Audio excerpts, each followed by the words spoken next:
So what I'm doing here is the A-arm still attached to the lower knuckle piece. Have some preload on them. So they're wanting to sit in that lower position there, and I need to get them up towards the lower control arm, or sorry, upper knuckle. I don't know what to call these things. I'm sure BMW has an official name for this stuff, but I haven't paid attention. So all I'm gonna do, I mean, what I could do is loosen the bolts on the two control arms and free up some slack and then move it up. I think this gives me a little bit less work here. Just get those guys lined up.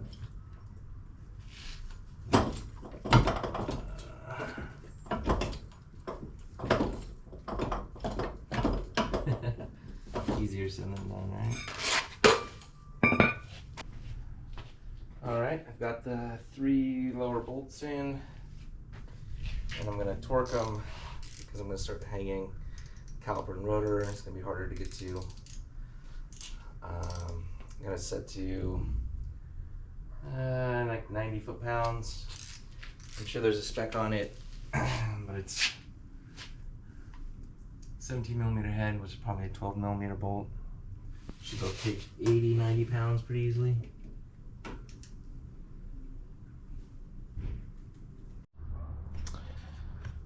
So everything's back together again. Struts in, calipers on, rotors on, obviously.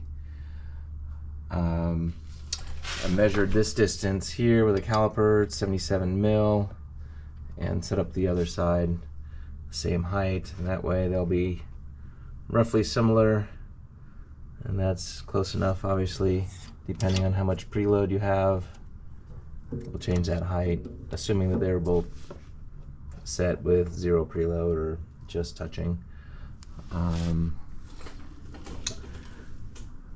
But yeah, getting the other side on and then attaching the sway bar once the other side's on, so I've got clear range of motion of the sway bar. And then wheels on and on the ground and tighten everything up and see where the ride height sits. So now that everything's tight underneath the suspension, wheels are on, it's on the ground on its own weight. Tighten these 3 bolts, tighten these 3 bolts, just getting forced up. Haven't set the camber yet, but it looks decent. I'm adjusting this to +6 from full out, from full soft.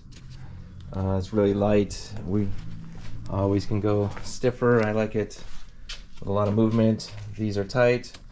This is at +6 from full soft.